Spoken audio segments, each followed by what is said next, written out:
Saudi কাতার সমঝোতাকে স্বাগত তুরস্কের। ইসরায়েলের সামরিক ঘাঁটি থেকে অস্ত্র গোলাবারুদ চুরি।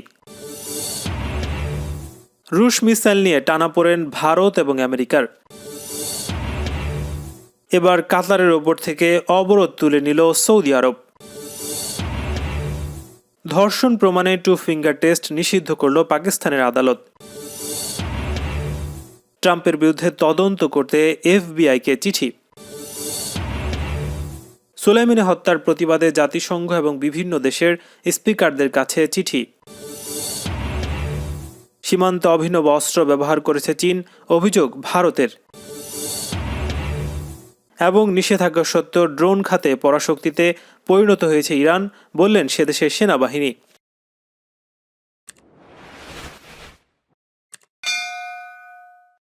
সৌদি আরবের সঙ্গে কাতারের দীর্ঘ 3.5 বছরের বিবাদ নিরসনে সমঝোতাকে স্বাগত জানিয়েছে তুরস্ক।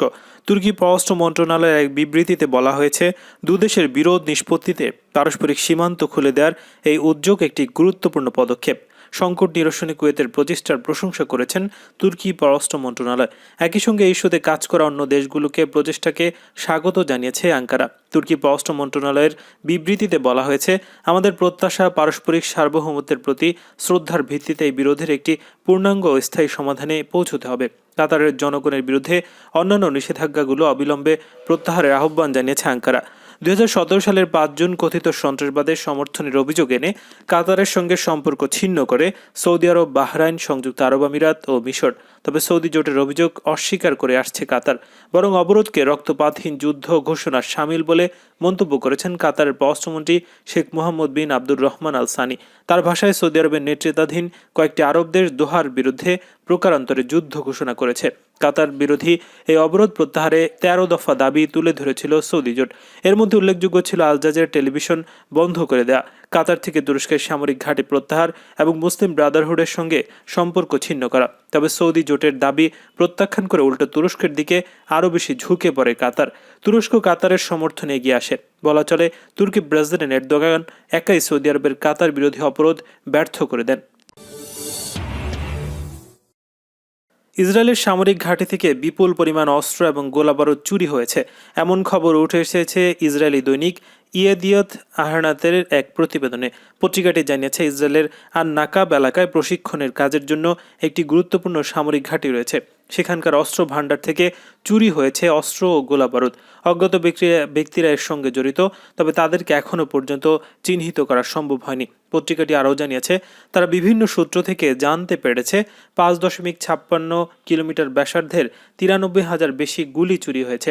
এই চুরির ঘটনাকে বড় ধরনের দুর্ঘটনা হিসেবে বর্ণনা করা হয়েছে। এর পাশাপাশি ইসরায়েলি সেনাবাহিনীর একটি সূত্র জানিয়েছে, দক্ষিণাঞ্চলের একটি সামরিক ঘাঁটির গোলাবারুদের গুদাম থেকেও ব্যাপক পরিমাণ বিস্ফোরক চুরি হয়েছে। ইসরায়েল গত কয়েক বছর অস্ত্র এবং গোলাবারুদ চুরি যাওয়ার বেশ কয়েকটি ঘটনা ঘটেছে। গত বছর আল জলিল সামরিক ঘাঁটি থেকে M16 মডেলের 46টি রাইফেল চুরি হয়। এছাড়া কারমিল ঘাঁটি থেকে 15 ধরনের বিভিন্ন অস্ত্র খোয়া গিয়েছে। প্রতি বছর ইসরায়েলের সামরিক ঘাঁটিগুলো থেকে অস্ত্র চুরি যাওয়ার একাধিক ঘটনা ঘটে। পৃথিবীর নানা প্রান্তে এরকম সামরিক ঘাঁটি থেকে অস্ত্র চুরি হতে দেখা যায়। নানা রকম চক্র কাজ করে এর পেছনে। কখনো কখনো এইসব অস্ত্র চুরির পেছনে সরকারি লোকদেরও হাত থাকে। তাদের কেউ কেউ ধরা পড়েন, আবার কখনো কখনো বিষয়টি ধামাচাপা পড়ে যায়। 2018 সালের অক্টোবর মাসে ভারত ও রাশিয়ার মধ্যে একটি চুক্তি স্বাক্ষরিত হয়। এই চুক্তির মাধ্যমে ভারত $5 বিলিয়ন বিনিময়ে রাশিয়ার কাছ থেকে উন্নত মানের 5টি এয়ার ডিফেন্স সিস্টেম S-40 কিনতে রাজি হয়। রাশিয়ার সাথে করা এই চুক্তি থেকে প্রথম থেকেই ভালোভাবে নেয়নি আমেরিকা। মার্কিন প্রেসিডেন্ট ডোনাল্ড ট্রাম্প ভারতকে এই মর্মে হুঁশিয়ারি দেন যে ভারত যদি রাশিয়ার কাছ থেকে অস্ত্র কেনে, তাহলে নয়াদিল্লিকে বিভিন্ন রকমের নিষেধাজ্ঞার মুখে পড়তে হতে পারে। আর এবার সেই পদক্ষেপ এক ধাপ এগিয়ে এই বিষয়ে একটি রিপোর্ট প্রকাশ করল মার্কিন কংগ্রেসের কংগ্রেশনাল রিসার্চ সার্ভিস। রিপোর্টে ভারতকে হুঁশিয়ারি দিয়ে বলা হয়েছে যে ভারত যদি রাশিয়ার কাছ থেকে এয়ার ডিফেন্স সিস্টেম কেনে, তাহলে আগামী দিনে বেশ কিছু নিষেধাজ্ঞার মুখে পড়তে হতে পারে নয়াদিল্লিকে। তবে মার্কিন এই হুঁশিয়ারি উপেক্ষা করেই 2019 সালে এই চুক্তি অনুযায়ী প্রথম কিস্তিতে প্রায় $800 মিলিয়ন রাশিয়াকে দেয় ভারত। গত নভেম্বর মাসে রাশিয়ার তরফে এক বিবৃতিতে জানানো হয় যে আমেরিকার এই নিষেধাজ্ঞার হুঁশিয়ারি উপেক্ষা করেই ভারতের সঙ্গে সমস্ত রকমের প্রতিরক্ষা চুক্তি একে একে কার্যকর হয়ে চলছে।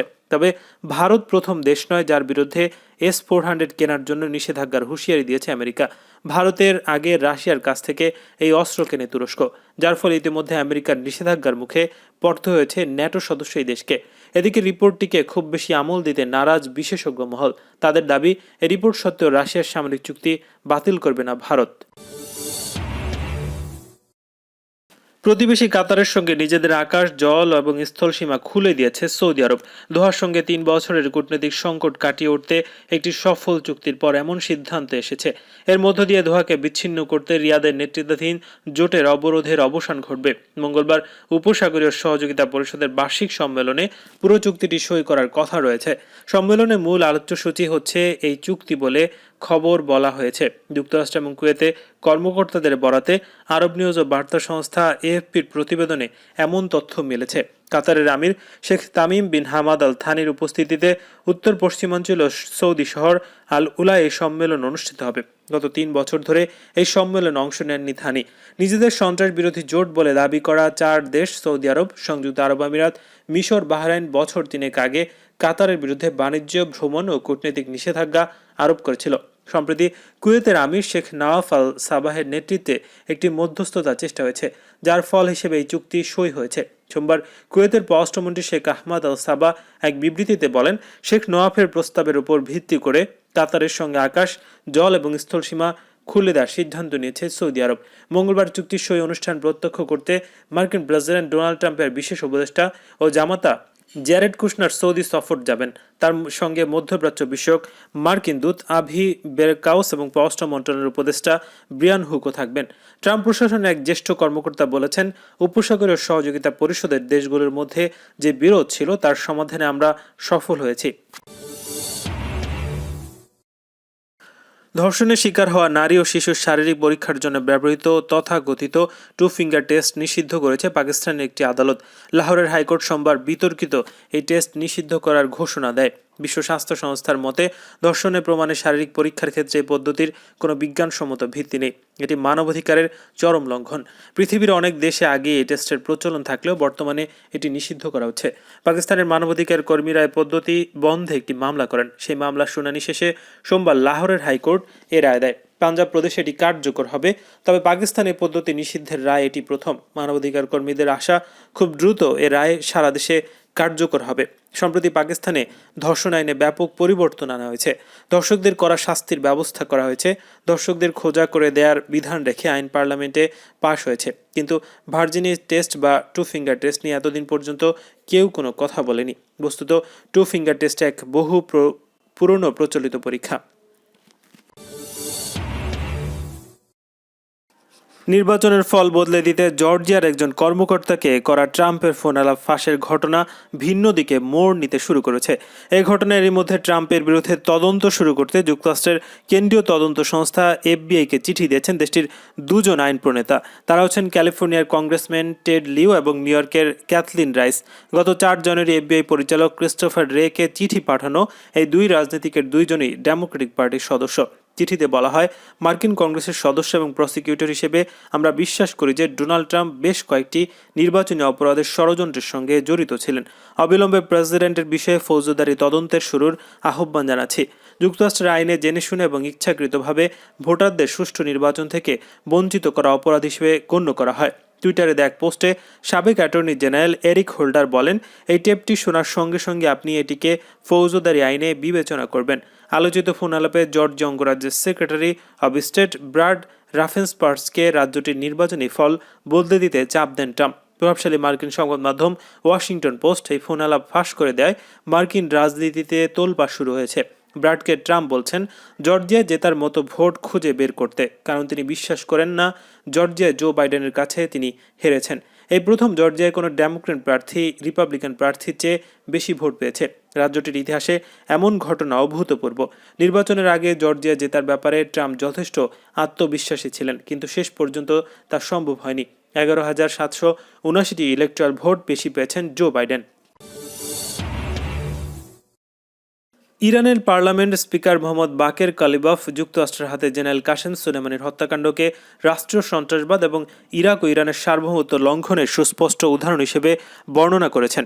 সোমবার তিনি জাতিসংঘের মহাসচিব অ্যান্তোনিও গুতেরেস, আন্তঃসংসদীয় ইউনিয়নের প্রধান, বেশ কিছু দেশের সংসদ স্পিকারদের কাছে লেখা এক চিঠিতে মন্তব্য করেছেন।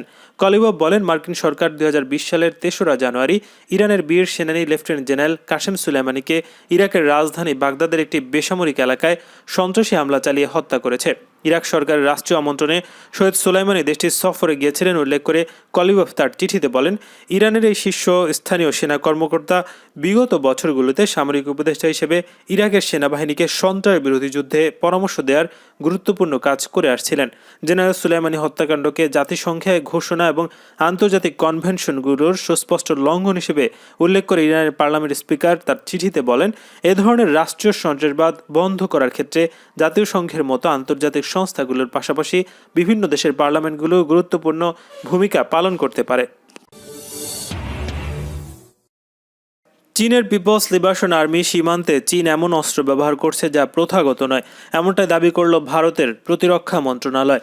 মন্ত্রণালয়ের অভ্যন্তরীণ রিপোর্টের দাবি, এর ফলে সীমান্ত সমস্যা তীব্র আকার ধারণ করে। ভারত বাধ্য হয় সীমান্তে ট্যাঙ্ক, বন্দুকধারী সেনা মোতায়েন করতে। 2020 সালে চীনের সঙ্গে সীমান্ত সমস্যা নিয়ে এমনই পর্যবেক্ষণ ভারতীয় প্রতিরক্ষা মন্ত্রণালয়ের। কেন্দ্রীয় প্রতিরক্ষা মন্ত্রণালয়ে বার্ষিক পর্যালোচনা প্রকাশ পেয়েছে এই নতুন তথ্য। ভারতের কেন্দ্রীয় প্রতিরক্ষা মন্ত্রণালয়ের পক্ষ থেকে বলা হয়েছে, পূর্ব লাদাখ সীমান্তে স্থিত অবস্থা জোর করে বদল করছে চীন। তাদের উস্কানিমূলক আচরণ পরিস্থিতিকে আরও সমস্যার দিকে ঠেলে দিয়েছে।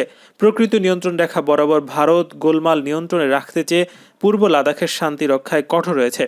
চীনের ঘাড়ে দোষ চাপিয়ে ভারত জানিয়েছে, ভারতীয় সেনা দুই দেশের মধ্যে সমস্ত নীতি এবং চুক্তি মেনে চলছে, কিন্তু চীনের পরিস্থিতিকে জটিলতার দিকে ঠেলে দিয়েছে অস্ত্র ব্যবহার করে এবং বিপুল সংখ্যায় সেনা মোতায়েন করে।